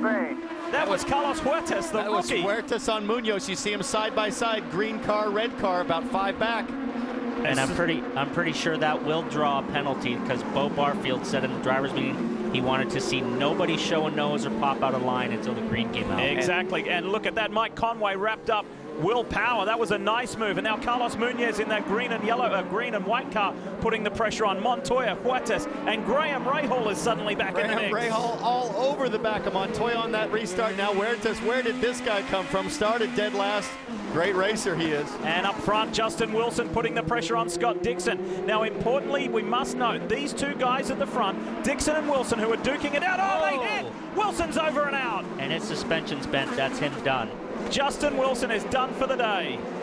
And we were just talking about these guys last pitted on lap 43, so they've got a good 21 laps on these reds. Dixon has been absolute junk on old tires. He's going to be hanging on, trying to save fuel, and hope a miracle happens here. Look at Conway. He's gotten around Power, and I think he's going to make a move on Scott on this straightaway. And Will Power will be trying to line up Mike Conway. Here we go, the drag down Shoreline Drive. And Marco Andretti is going to need a new front wing after the contact in the hairpin we just saw there. Who's got what? Do I see a little flapping on Conway? Conway's got damage on the right front wing. Power looking to the inside. Then we go back to Munoz. Juan Pablo Montoya is running in the top 5. Will Power's really working that over-under move in the braking zone. He goes to the outside, and then he swerves back around to the inside. Unbelievable. To get out Your championship points leader starts 14th. Runs a guy off the road, doesn't get a penalty. Your leader's junk on old tires. Second place is damaged, and Will Power's right where he wants to be. And no news on the rookie Huertas, whether he's going to receive a penalty for jumping out of the line on that restart. The National Guard entry for Graham Rahal. He's looking at the rookie and looking for a way through. Dixon, Conway, Power, Munoz. And we just got the word that race control is investigating the restart. Yeah, that's definitely not helping the Fuzzy's car. With that wing flapping, it can't help the downforce on the front. It can't, but don't forget there's really no fast corners here. And so I've seen a lot of guys drive with moderate damage on their front wings and hang on. Plenty of debris all over the track, exiting the hairpin. And look at that big chunk of debris there as well. It has been a rough race today in Long Beach. I would guess that's a piece of Marco Andretti, but let's see what happens here in front. That wing is shredding itself apart now. You see on Mike Conway's car, if you watch it at the end of the straightaway, it's flapping really bad. And sooner or later, that front wing will completely break its second element off. Scott Dixon has 10 less laps of fuel aboard his target machine, and there is Marco Andretti's damaged front end. Now Dixon's going to have to try to hang on for 14 laps, and I think over the next few laps you're going to see a guy really struggling with the handling of that target car. Conway looks to be hanging in there. We know he's got the front wing damage, but again, we think Power's in the strongest position here. And how about Graham Rahal running 7th? If these guys falter, he could be in for a podium. And guess what? He's going to be elevated to 6th because news just handed down from race control. Huertas will be handed a drive-through penalty for jumping the restart. Let's take you back just a few laps. This is what happened on the restart lap between Scott Dixon on the left and Justin Wilson on the right. And I don't even think Dixon even knew he was there. You could see his head was turned to the right. He was looking for the corner. You would never think a guy would be out there because your line of sight is looking for the corner. Absolutely no way to pass on the outside of that corner. And this is what happened to Marco Andretti. Look at the yellow and blue car coming to an opportunistic move on the inside and collides with Mikhail Aloshin. And that really hurts Serbia. As well. Graham Rahal, and we said he was going to be elevated to 6th. What happened to the National Guard man? Well, more than likely there would have been some contact from the rear, and now he's got fire on the right front brake caliper. He's pointing to it saying, hey, we got to get this out. Those brakes are so hot that if you come to an immediate stop like that, it's not hard for things to light up. And we're under full course caution for the 4th time. Again, this helps Scott Dixon big time. And this is the reason why that they needed to stay out, because they might be able to stretch this far enough to win this race.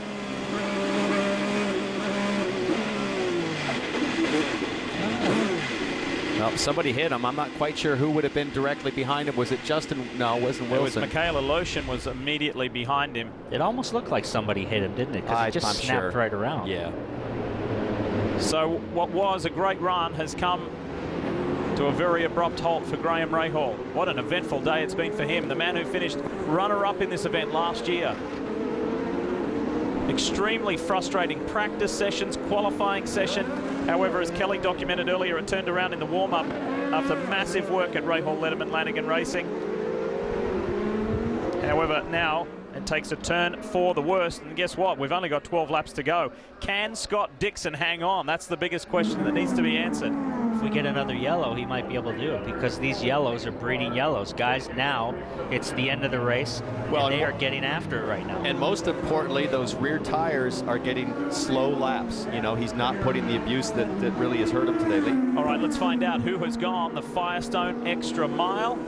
And it is the man sitting in second place in the Fuzzies machine for Ed Carpenter Racing. Look at Mike Conway here on the inside of Marco Andretti at turn 9. This was very early in the race, executed that pass nicely. And yes, again, turn 9. This is Conway corner. He does it again easily there on Carlos Munoz as well.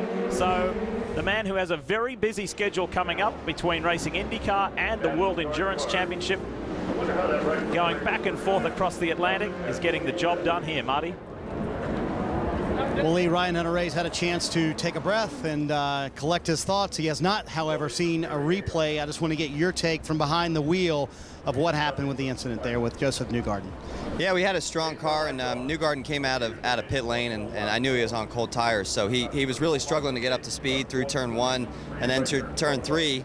He had some wheel spin, so I went for it. And see, right there, now I'm starting to back out of it already because he's closing the door. You know, I could have waited a little bit later. You know, maybe that's my fault. But at the same time, if you back it up a little bit, I had at least a half a car up alongside of him. Right here, he got some wheel spin, and so I went for it right here. And then, yeah, giving each other a little bit of room, both of us would have got us both through there. But you know, it's down to me to make the pass, I guess. I'm not sure. You know, a lot of people say that was my fault. I made the decision at that split second when he had some wheel spin to go for it, knowing that I was on warm tires, on hot tires, and you know, it's the type of driver I am. I go for it. So I feel bad for everybody involved in it. Obviously, it was a bit of a bottleneck there, and it got others involved in it that didn't deserve to be involved in it. That's what I feel, you know, really bad about. But thank you to DHL, Honda. The 28 car was so strong today. It feels, you don't know how down I am about the fact that we're sitting here talking right now and not out there racing. But thanks to all the fans for turning out to this Verizon IndyCar event. It was awesome, as Long Beach always is. Just very, very disappointed. I'll look at it again, but you know, a racing driver, when he's in the moment and he sees a chance to go for it, I went for it because I want to win the race. There you go, Ryan Hunter-Reay explaining his side of the story, saying probably could have been a little more patient, but that was my shot to win the race. Kevin? Well, the Fuzzies team, Ed Carpenter, on the pit stand now, not happy to see that caution. You wanted to stay green because if it's green, Dixon has to pit. Yeah, I still think they're probably a lap short, so, but you know, more yellow. There's water in turn 11, so that could make things hairy, but I think we're better than him anyway, so as long as we can hold off the guys behind, we got a good chance. He suffered some wing damage at the start of the race. Is that affecting the car? It happened lap one in the hairpin, so it's been okay. Great drive for Mike Conway, again up to the front. Remember, this is where he won for the first time in 2011. He might be in the driver's seat right now, but he's got Will Power right behind him, Robin. Hey, Kevin, at St. Pete, you know, he was running third on a yellow, didn't hear the call to come into the pits. There was a miscommunication. He stays out, ends up at the back, has to have a drive-through when he finally does pit. But Ed Carpenter's decision to run the ovals and hire Mike Conway to run the road courses has already paid off. He was strong, almost a podium now a chance to win. Because it's more than just the driver, right, Robin? We're doing it for team, we're doing it for sponsor, doing it for manufacturers. There's so many other elements. It's time to go green with 11 laps to go. Has Scott Dixon got enough fuel in that target machine to get home on a track where he has never stood on the podium? The biggest problem right now that these guys are going to suffer is the tire pickup, like driving around under yellow on those last couple 3 corners. How about Simon Pagenaud there? Did you see him duck out of the line and then attack one Pablo Montoya? Through turn 1, is it clean? Yes, it is. But one of the things that Power and Conway are going to struggle with, no more push to passes left. Dixon has been very thrifty, as he normally is. He's got 2 to go. He used 1 on that restart, so he's got a little breathing room. He can get this done. You get 10 push to passes here at Long Beach, which give you that extra little bit for some 200 seconds over the course of the race. On board with Power, 3rd place. Well, this is a great view because we can see Will pushing hard, and we also have Dixon up ahead. We can see if he's struggling to hold on to those Firestone Reds that now have close to 35 laps on them. And to show you and to underscore how you have to have that reactionary flexibility, you've got to move and you've got to make a decision in a split second. The Target team had tires out on the last caution to service Scott Dixon. Mike Hull said, no, let's go against it. Let's stay out there. And in consultation with Scott Dixon, they're staying out there. They're rolling the dice. There's a win on the line. And Dixon was saying, I need tires. This thing has fallen apart on long runs. Mike saying, I believe in you, kid. We just got to stay out there. There's nothing in it if we pit.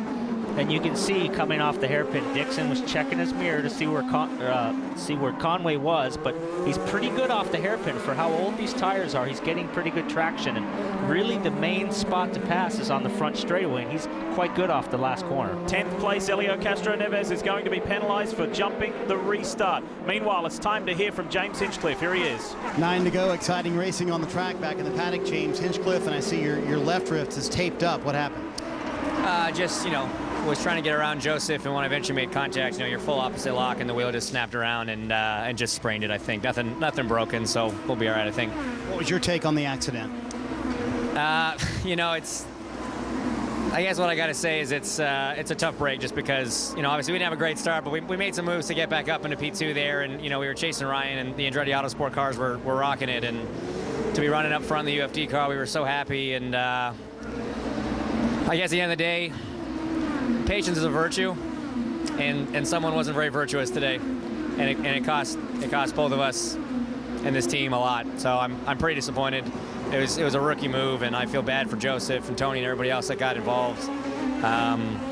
It just sucks to throw away such a strong race that we had going. So, but we'll live to race another day. We'll bounce back and get the United Fiber Data car back up there again. Tough to take for this entire Andretti Autosport team. Again, Hinchcliffe with his entire left wrist wrapped up, Lee, but he said he does not think it's broken. He'll have it x-rayed this week. There's still one Andretti Autosport car left in the fight, and it runs fourth, that green and white car of the 22-year-old Colombian Carlos Munoz. He's in the mix. He's leading fellow Colombian Juan Pablo Montoya, who's back there in fourth spot. But at the front, it's Ganassi, Ed Carpenter Racing, Penske, and then Andretti Autosport. Which is a half lap short. This reminds me of the qualifying of pole day for the Indianapolis 500, where Ed Carpenter took on the big teams and won. And now here's Scott Dixon. You just heard Mike Hull on the radio saying the fuel number he hit on the last lap leaves them a half lap short of making it to the end, but he's got the whole field on the back of him. How do you save fuel? You cannot save fuel now, but you can see he gets off that last corner quite well, but Mike Conway is attacking him from turn 1 all the way back to the hairpin. So the harder he pushes him, the more fuel he's going to have to use. And Scott Dixon is one of the best in this field at fuel economy. It goes all the way back to the days where he did days and days and weeks of testing for Toyota when they first came into the series, and he said, that's where I learned to be gentle on that throttle. He is good at saving fuel. He is good at managing drama, but there is nothing like the drama he has Conway's now. looking. Watch him try to manage the tires as well. That handling is going away from him. Conway's all over the back of him now. You won't find a driver that is more cool under pressure than Scott Dixon. Yeah, but how much is can probably right now under the most pressure that I've ever seen him under in his career. And I can't believe how you drivers manage all this, T-Bell, and it's just so much going on in the car because they're telling him a number to hit, but he has to slow down to hit that number, so he has to save fuel. And he's got Conway right behind him, and he knows Will Power has the better tires behind him as well. But you have to remember, this is the only active track where Scott Dixon has not finished on the podium. You think he wants to win at Long Beach? Oh, yeah. And on a weekend where the Chevrolet teams were moping around at the power and performance of the Honda teams. Chevrolet power is 1, 2, and 3. And Dixon is doing a brilliant job in the critical part of the track for this situation, which is out of the hairpin. He really checks up at the apex so he has a good, clean exit, because really the easiest place for Conway to pass is turn 1. He also probably knows from his team Conway has no push to pass advantages left, and Dixon's got 2 in the bag to defend. So it's all about clean hairpin exits. If he can hang on through all of this infield section, these tighter corners, keep doing that in the hairpin, he's got a great shot. And look at this, you can throw a blanket over the top 7 cars. Any mistake of Conway trying to make an aggressive pass can cause the same thing that happened with Hunter Ray, and any of these cars could win in the top 7. And here's my question, guys, from the Conway pit for Townsend and Paul. Thinking that he may have to pit, how aggressive is Conway until we get to the final couple of laps? Does he just want to keep power in front of him and stay within range in case Dixon can't make it on fuel? Why risk the chance? Well, here's the deal, Kevin, because if he pushes, Dixon has to use more fuel and, of course, has to use more tires. But if he can keep Dixon forced to burn the fuel, he's going to have to pit or he's just going to run out. Kevin, if it was me, I would be all over Dixon like a cheap suit, which he is doing right now. We haven't seen you drive like that, Paul Tracy, before, have we? You were wearing a cheap suit earlier. You got to get a Robert Graham, my man. Look at this. Scott Dixon, Mike Conway, Will Power, Carlos Munoz, Juan Pablo Montoya, Simon Pagino, the rookie, Michael Aloshin, Oriol Servia, Marco Andretti, and Sebastian Saavedra. That's your top 10. We're going to see the Iceman. Will he melt out front? Dixon is doing a good job. The 3-time champion, as Marty said earlier, has never even stood on the podium here at Long Beach. It's a track that just hasn't gelled with him. Maybe today is that day. Now the guys that could force the mistake that might come is a Montoya or maybe a Munoz. They've got the win in sight, but it's not going to happen staying in line. They're going to have to make something happen and happen soon. This kid driving the Sensei entry, the green and white car for Andretti Autosport, Carlos Munoz, showed what he's made of last year at the Indianapolis 500 when he finished runner-up. He was sensational. And here again, as a rookie in his first full IndyCar season, is showing that he can take it to the big boys. And how about Simon Pagino in 6th position? He was backwards in the fence after that contact with Power. He's come fighting back, had an incredible restart. And look at Aloshin. We haven't talked about him all day. He was running at the back of the pack all day, currently 7th. And watching this race in front of him, I tell you what, you're going to learn a lot right here. Has to add to the drama further for Scott Dixon. Mike Hull just told him on the radio again, Scott, you're still half a lap short. You've got to get me something somewhere. What a debate for this guy. He needs to slow down, but he needs to keep the lead. If I could punch the guy on the stand right now, I would. It's like, I know I need to save fuel, but I'm in it to win it. 3.5 laps to go on the streets of Long Beach. Everybody's been talking about the Bahrain Formula One Grand Prix of a week ago. How about this Verizon IndyCar Series race? You couldn't ask for a better finish. And lurking just at the back of this freight train is Oriol Servia, who's just been flawless all day long. So if anything happens, if there's a big misstep, he could inherit a podium. Juan Pablo Montoya. You got 2 Penske's in the top 5. 3 laps to go. Everything looks good here. Tire pressures are good. Everything looks good. 3 to go. Montoya is back where the dream career started. And speaking of one of his oldest rivals, Scott Dixon, as Will Power fends off Munoz. Look at the average finish for Scott Dixon here on the streets of Long Beach, higher than 15th. He's in the lead at the moment. Power's coming under increasing pressure from the rookie. They're starting to stretch away from Power. Power looks like he's starting to struggle a little bit. The championship leader sitting 3rd. This may now be a 2-horse race. Dixon and Conway, the Kiwi and the Brit.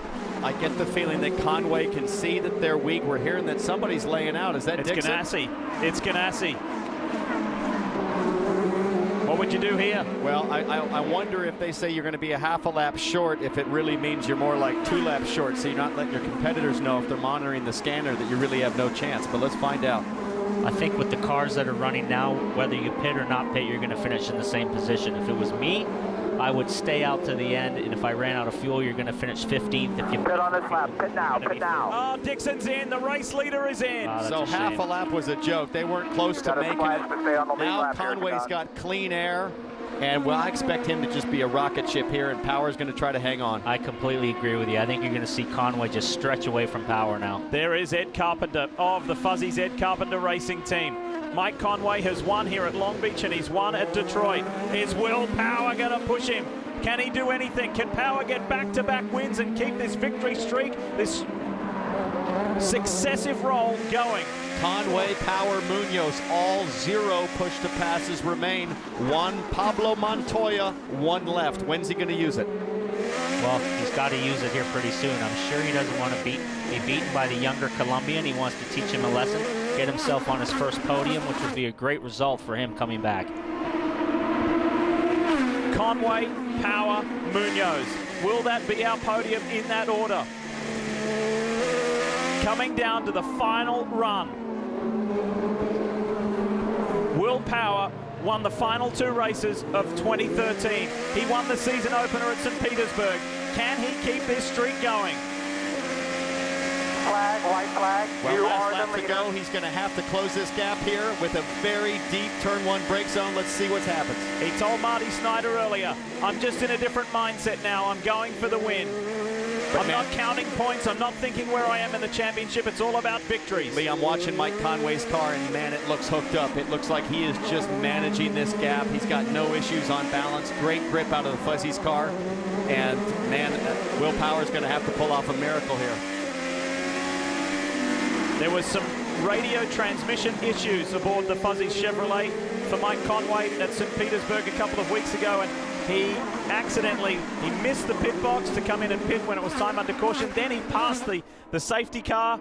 It all kind of went wrong when he was headed for a podium. Maybe he was headed for a win. Well, it's all gone his way today with good passing, a cool head, and he's held off the challenge. He's put the pressure on when needed, but this is going to be a marvelous moment, and the strategy from Ed Carpenter to put a road and street course specialist in has paid off. For the 2nd time in his career, Mike Conway is victorious on the streets of Long Beach. You got it, buddy. You got it. How about that? He takes the Fuzzy's Vodka Ed Carpenter Chevrolet to victory lane. Thank you so much. Wow, for a guy that was almost out of IndyCar racing altogether, he didn't want to race on ovals. You can just tell sheer joy in his voice. He loves winning here. And he's going to be the busiest man in motorsports in the next few weeks. He's off to Silverstone next weekend to compete in the World Endurance Championship. He's back for Barber. He's back to the World Endurance Championship. He's back to do the Indianapolis Grand Prix. A very busy man, but right now, he's a victorious driver in the Verizon IndyCar Series. You're watching NBCSN's coverage of IndyCar, brought to you by Toyota. Let's go places.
Toyota Grand Prix of Long Beach. Just look at Mike Conway on the big screen right there. Congratulations to Mike Conway.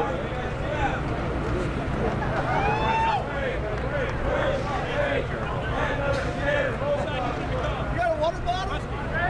Water bottle. On the back of there you go.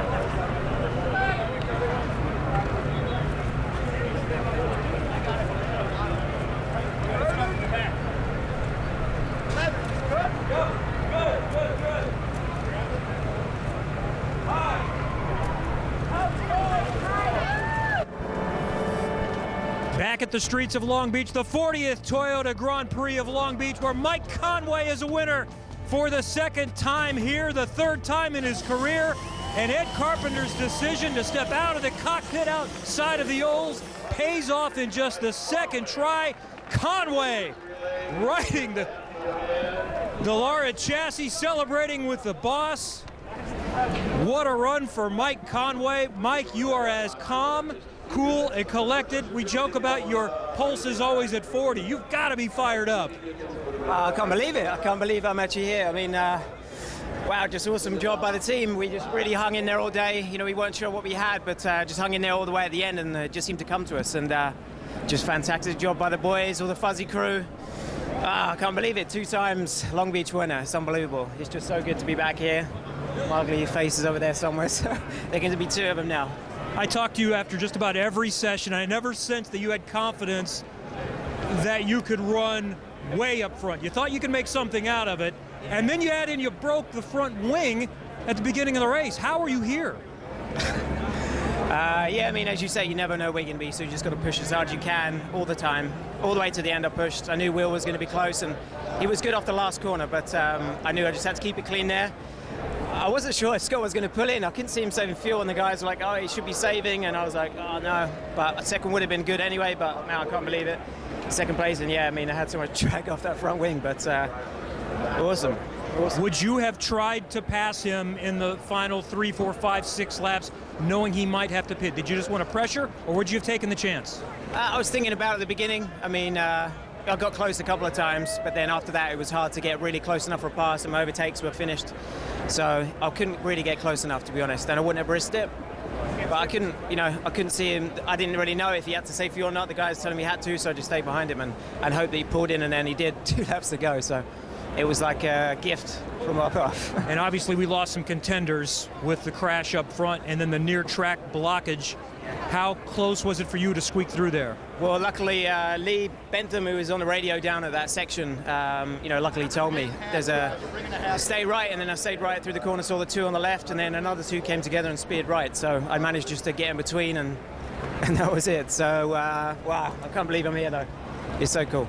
Congratulations. For the second time, Mike Conway is a winner. For the 40th time, they run Indy cars or open wheel cars in Long Beach, and Conway now a 2-time winner. Who says he doesn't get excited? Conway enjoying victory, and plenty more to come here from the streets of Long Beach in the Toyota Grand Prix. Lee? And look at that, from the highs to the lows. Scott Dixon, who had done such an awesome job, came up about 2.5 laps shy on fuel. No podium again for Scott Dixon. For Mike Conway, he joins the likes of Michael Andretti and Alex Zanardi as a 2-time Long Beach winner. Chance to get by, but I just didn't want to risk it, obviously. The guys were telling me they were saving the fuel, and it'd be good to go. Might be good to go to yellow heat after pit.